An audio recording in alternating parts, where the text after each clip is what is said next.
Bonjour à tous, c'est Paltam pour vous présenter un nouveau Sapin en sucette.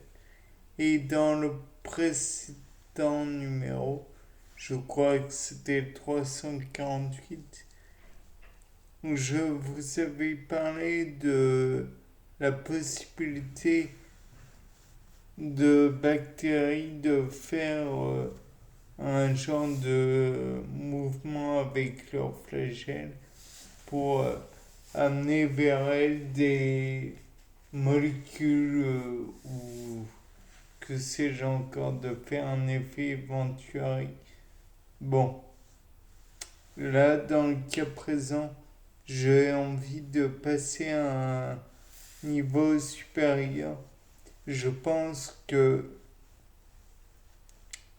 dans les déserts, qu'ils soient de sable ou de glace, enfin, plutôt dans les rocailles ou la neige éventuellement. Ouais, peut-être. Dans tous les cas de figure, j'envisage une possibilité qu'un être vivant, hypothétique, je ne sais pas lequel, puisse creuser un trou. De là, j'ai envie de dire, oui, c'est commun, on va dire.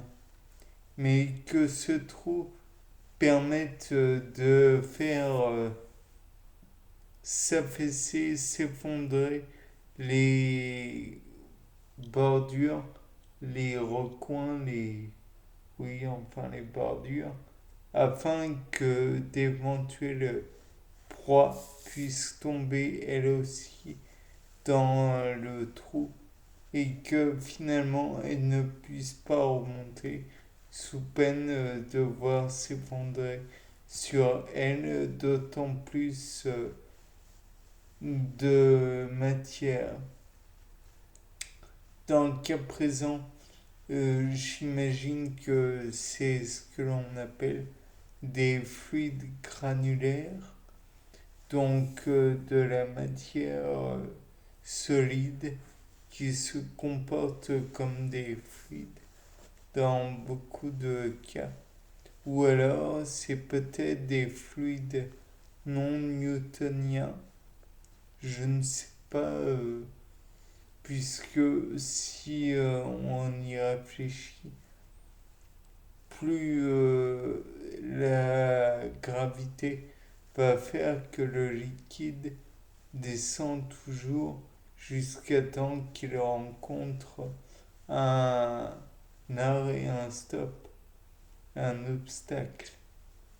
Et bien là, dans le cas présent, ce serait la même chose, mais pour de la terre, ou des cailloux, du sable, ou tout autre chose.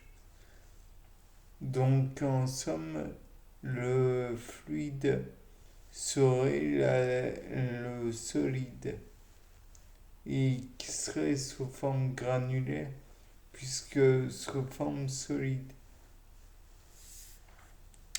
De là, on peut imaginer aussi que ça, comment dire, que la plante, s'il y a une plante aux alentours, puisse détecter cette possibilité pour le sol de se dérober et donc va chercher peut-être à s'enraciner d'une autre façon afin d'éviter d'être déraciné et donc de se retrouver les racines mises à nu.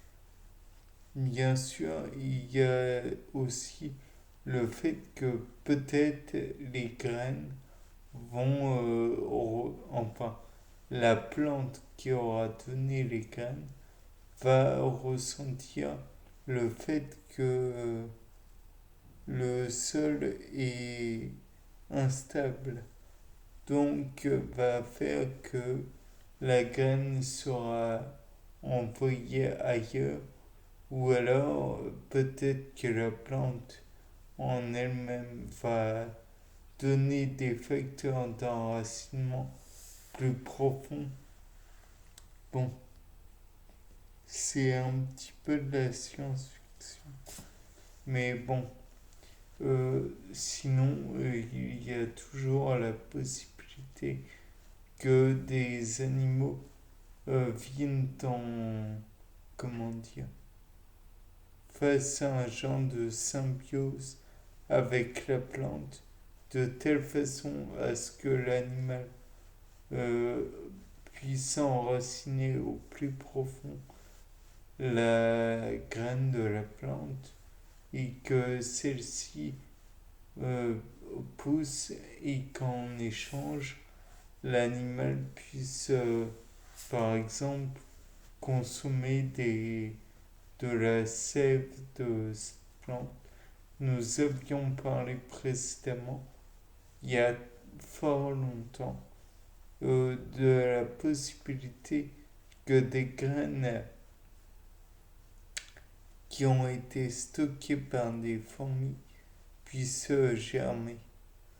Et donc de là, on pourrait envisager que effectivement les plantes pourraient devenir symbiotiques avec, pourraient faire un échange mutualiste plutôt, puisque ouais. Et dans le cas présent, si la